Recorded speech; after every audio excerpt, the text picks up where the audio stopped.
Thank you. So Caroline, I met her this morning. We never met before. And she says, oh, I was very zen and now you come here. So I'm not zen, totally not. I'm moving, I make noises. And you're lucky that I'm now 56, so I'm all right. So you can imagine me as 40, 30, too noisy and too much movements. So I'm not zen, I'm more like a zender. My zender is here, so I'm zending so that you can feel zen. Okay, first I thought let's start with this music. This was on the Facebook of Creative Mornings. Think about the song, fashion. I will not do it now, but think of it like a fashion show. We've had that and now those are my 5 T's for takeaways. And of course I will talk about them in a minute. Yeah, who made my clothes? That was the start of why Satrina thought hey, maybe Jos is a good plan B because I'm your plan B. The first guy that was supposed to say things about transparency is not here, so I'm your plan B, which is good, right? Because you need a plan B. Yeah? And people say the planet doesn't have a planet B. Well, so you need a plan B, and I'm your plan B. I'm happy to be your plan B. Who made my clothes? That was the start of it. She said transparency. I said transparency. I just gave a presentation about transparency in the fashion industry, she says. What does that mean? I'm thinking about fashion and transparency about something else. Do you mean transparent clothes or what are you talking about? And at that time she was calling me, it was almost night, so I was really a bit de-dressed a bit. So we made some jokes about that. But what is transparency in fashion? You've seen the small piece about my person. And did you ever try this? Just write down in maybe 12 sentences who you are. And it's wonderful if you can do that. I think that's the purpose of your life. I think describe in a few sentences who are you, what's your story. And so you've read it.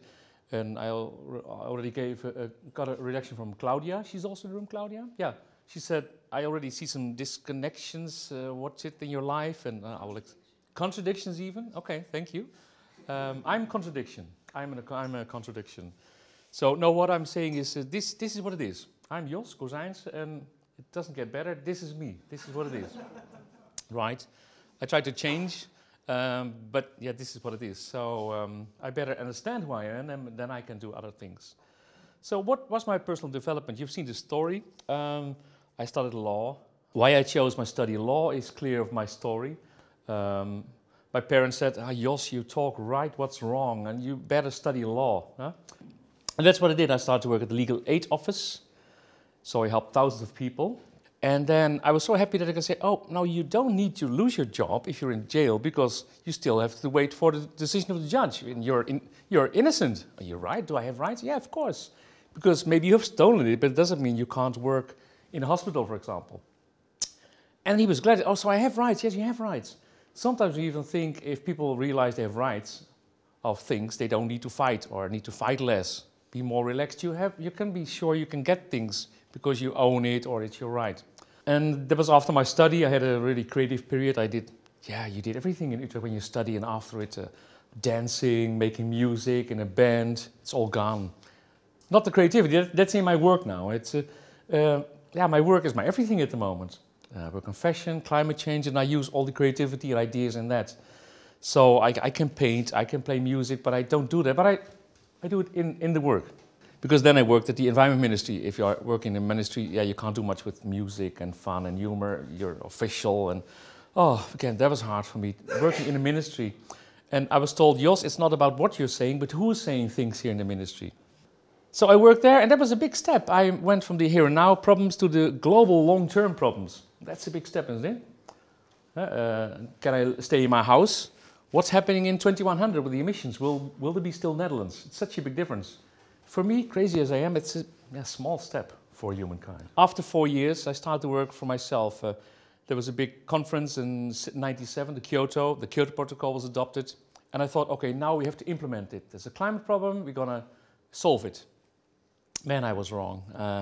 I'm involved in climate change now since 20 years, and I must admit I didn't do a good job. We still are stuck with this problem. So I work as a self-employed consultant on climate change, CO2 trade, CO2 rights. CO2 rights? Hey, there's the rights again. Emissierechten. And it's all about law, but also about markets.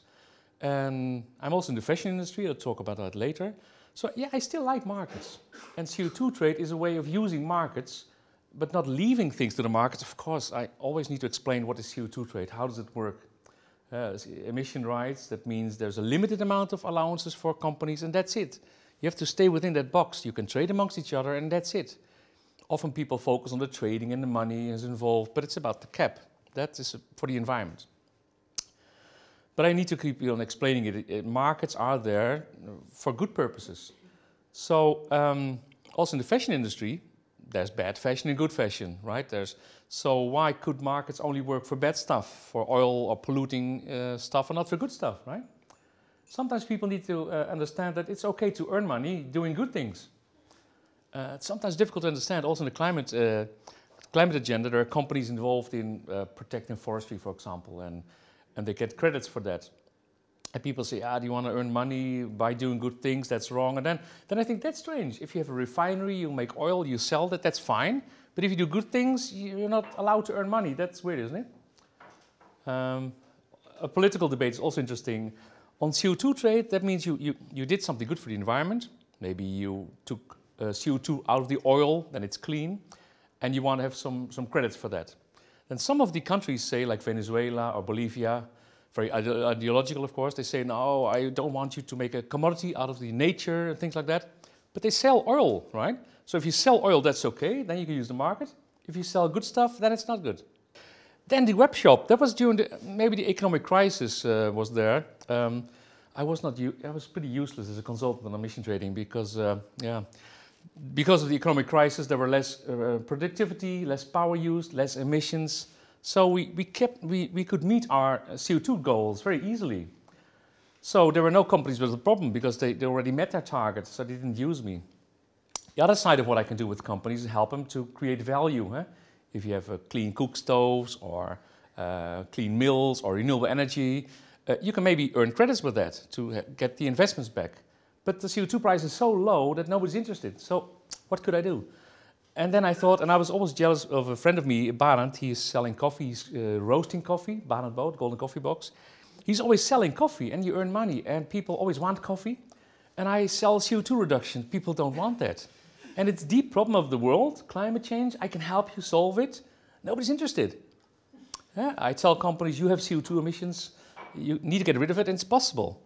But yeah, you don't want that. And then I thought, because of a partner I was working then with, Marloes, and she always wanted to start a web shop for clothing for people that didn't have time to shop.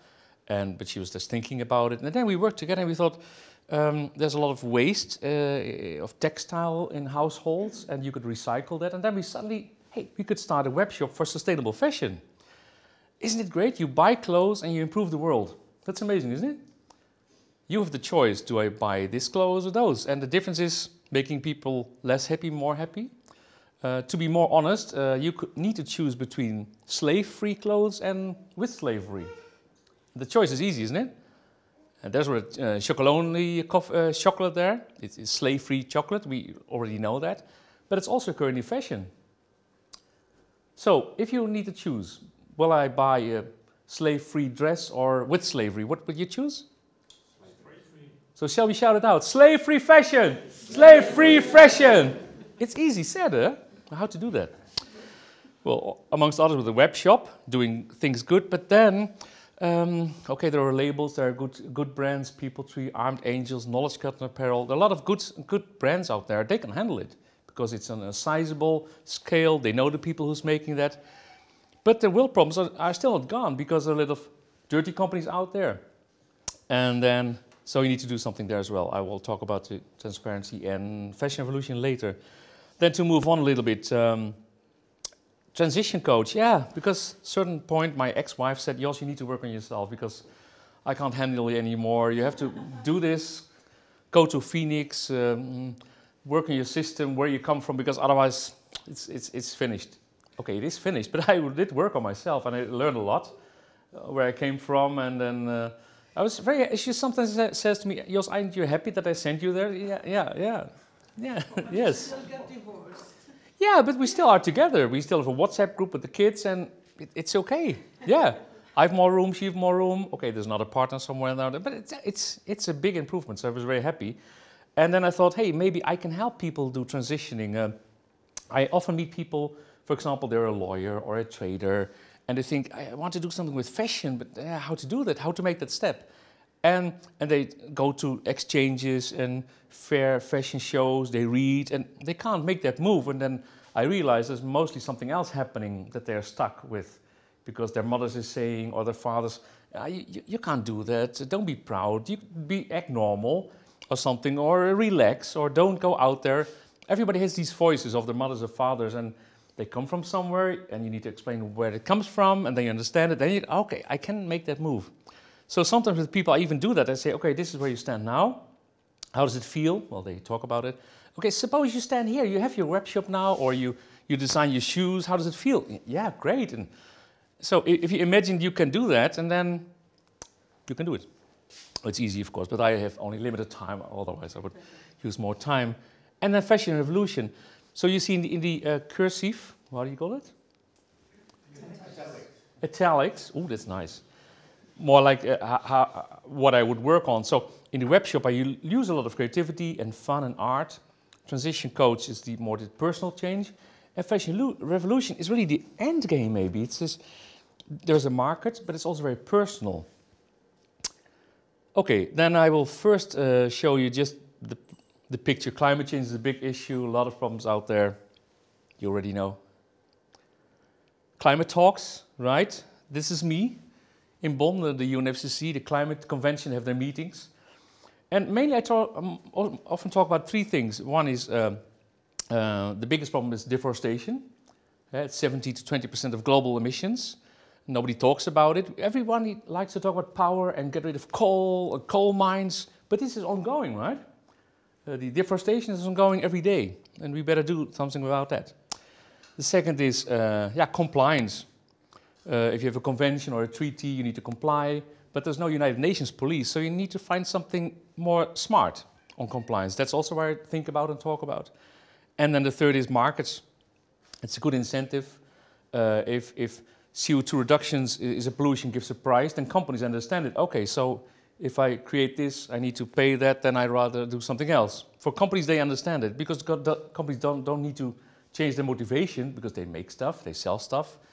Some companies change a little bit more. They say, I want to give something extra to the world, positive. And that's a good direction. I think all of you are here. If you would work or have a company for yourself, you realize, I need more than only a license to operate. A license to operate is that you meet the rules, you obey the rules. But a social license to operate, that's a more new thing for many companies. You need to give something back to the world. Not climate neutral, but climate negative. Do something extra than just be neutral. I mean, neutral, who wants to be neutral, right? It sounds very vague. Yeah, I'm neutral, I can't stand out. I didn't do anything about it, sorry. That's not enough. You need to give something back to the world, give something positive. Yeah, Paris Agreement, yes, I was there December last year. A big party, the world is happy. Now I should make jokes about it, because there's a climate agreement. It means that in 2100, it's far away, there are no more CO2 emissions allowed anymore. You know, and the Dutch National Bank, they're afraid. They think, zero, that sounds so difficult. Zero, that means no anymore. So you need to go down. Is it like this? No, you need to go down to zero. And we're now here. And I like that idea of zero in 2100, because then you need to cast back more or less. Okay, we're now there. But there are a lot of developing countries as well. They need to be allowed more time. That means that we, European Union and the West, should do more. So I can tell you we need to get to zero in 2050. That's pretty early, right? So imagine no more coal in 2050, no more deforestation to allow developing countries to get there. So that's the agreement. Yeah, and how to get there, that's the legal aspect. We had the Kyoto Protocol, it has a budget and a lot of rules, but the United States was not part of it. Canada went away. Some countries didn't meet their target, and then, yeah, it's legally binding, but then... So the Paris Agreement, many people say, it's not legally binding, it doesn't matter. Well, what is legally binding is that all nations have that target. The European Union has the target, and they need to commit. And so as we're living in the Netherlands, we can go to court to sue our own government. You need to obey that rule. That works. So it is legally binding indirectly, but then it could work. So it's more bottom-up. So again, the rules there, but more smart way of doing this. Then fashion. Fashion industry is the second largest polluter globally on greenhouse gas emissions. Did you know that? Who didn't know this? It's great that you admit that. It's fantastic. That's the first step. And why is that? It's because of a lot of production, transportation. They use a lot of water, the soils. It started with the farmer, cotton, and cleaning your clothes, right? I mean, ironing. I did some ironing just here today. I have to admit, sorry, but I have green power. Oh, no, that's not enough. Well, anyway, it's difficult. It's hard. It's hard. So, fashion industry, second biggest polluter. And that's strange, isn't it? Because we talk about oil and coal. That's legally binding targets, and not for fashion. That is because it's a heavily complicated industry. There's a farmer in Uzbekistan. The cotton goes to India. There they are making threads out of it, and then clothes. Then it moves to another country, then to the Netherlands. It's a big change. Many people are involved. So we don't know exactly who's making my clothes. Right, but then 24th of April 2030, everybody heard about this? Rana Plaza? And you know why everybody heard about it? Because it was in the news every day. When it happened, people said, oh, 200 people killed in the factory. Oh, and next day, oh no, 300. And then 500. Every day it was in the news because they covered more and more dead people. And so for me and for many people, this was really like a tipping point.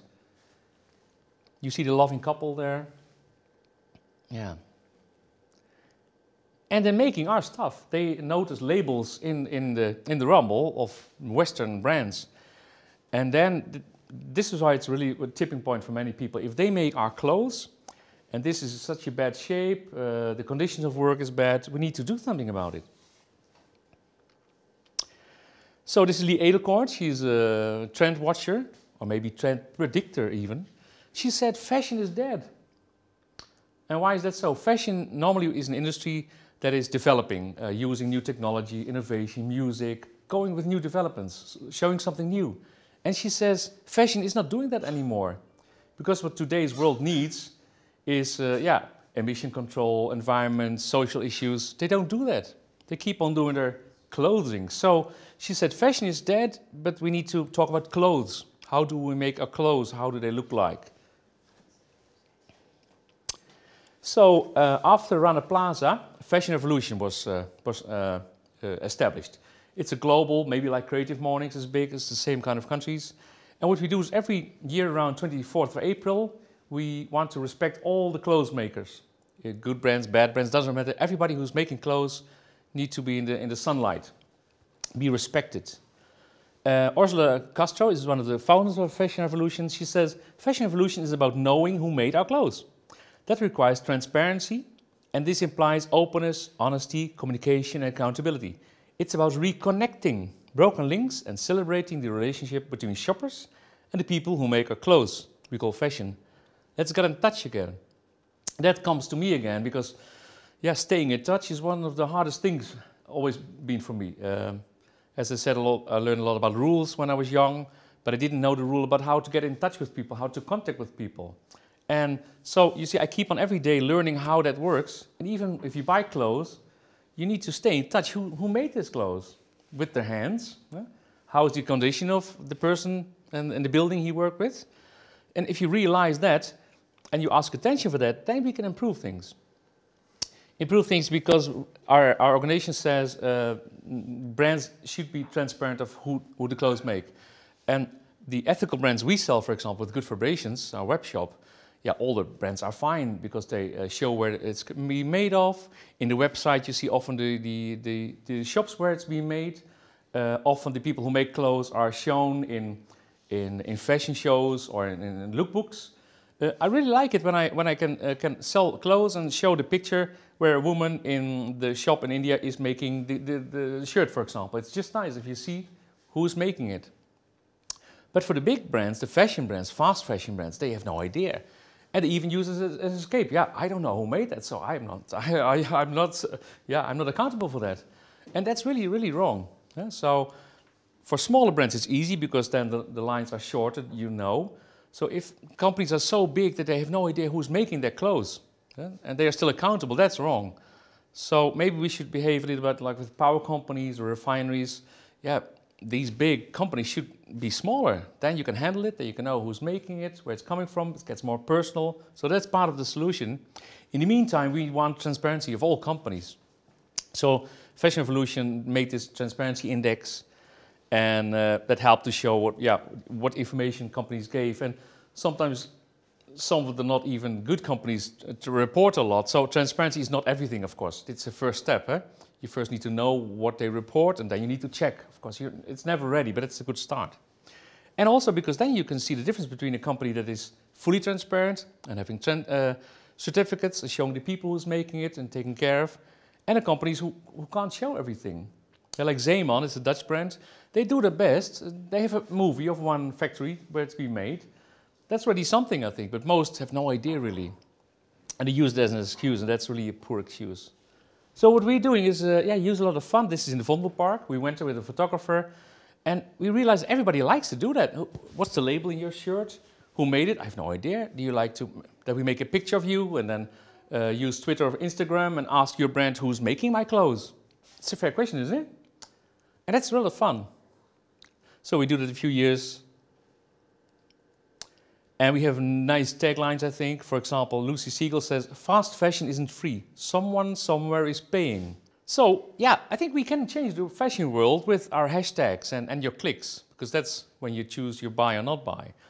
And hashtags, one we use is who made my clothes. So you see many people asking, hey brand, Adidas, or hey Ma, Sena, who made my clothes? I must say we don't get many answers. We get a lot of answers of brands who know, who are responsible. But most brands have no ideas yet. So now we're thinking, what shall we do next year? Because if we keep on asking, you don't get the answers, that's also not enough. So we're thinking, maybe we need to involve the companies better. We're trying to find all kind of guerrilla ways to do this. Yesterday, somebody was a guerrilla communicator, I think, eh? Yeah, we were yesterday with Gray. You know Gray? Yes. And we had a fantastic day. It should stay within the room and within internet, eh? It's fantastic. They want to send photographers to a fashion show, and they use the photo machine as a beamer. They beam the text, who made my clothes, on clothes that is showing. So suppose I'm showing here, and with beamer, like Greenpeace is often doing, like a dirty coal or something on a beautiful building. And it says, who made my clothes? And I'm showing this.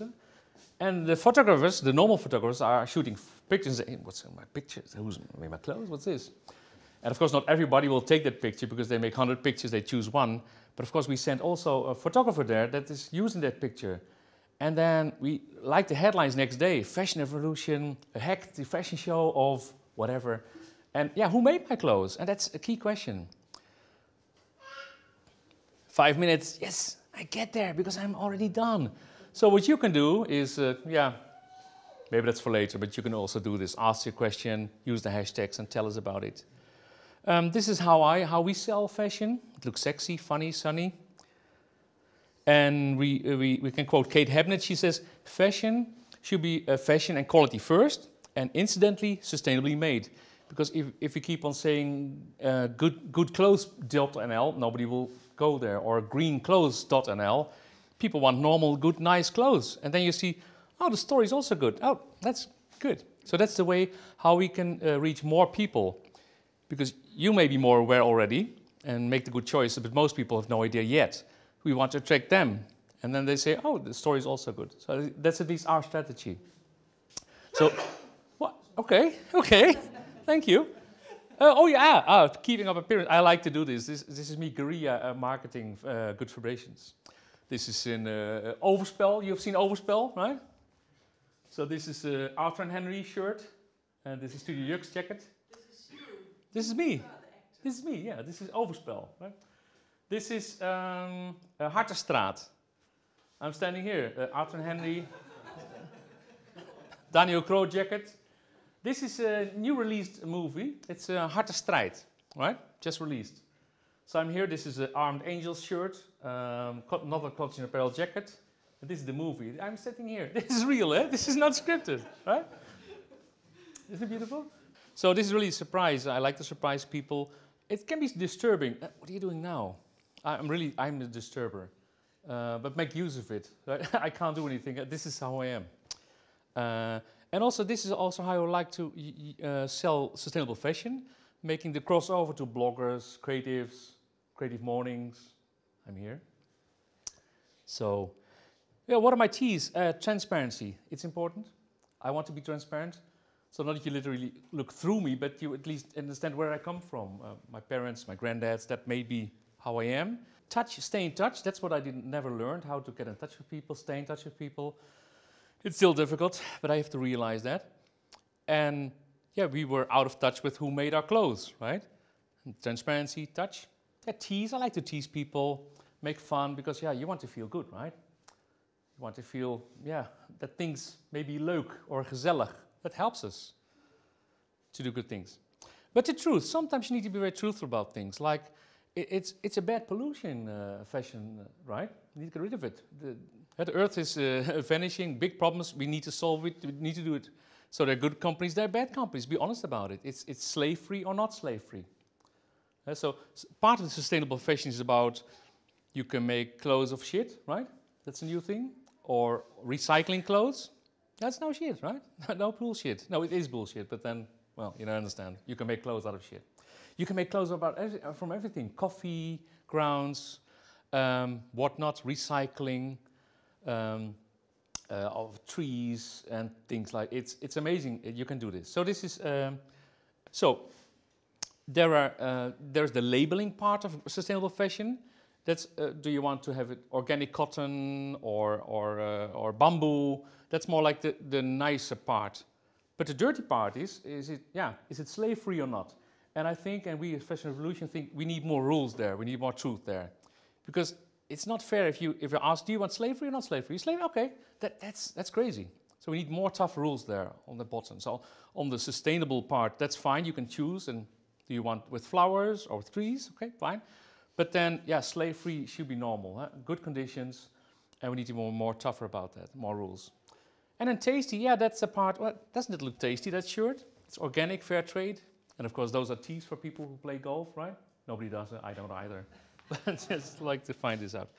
Yeah, so those are my 5 T's. Thank you.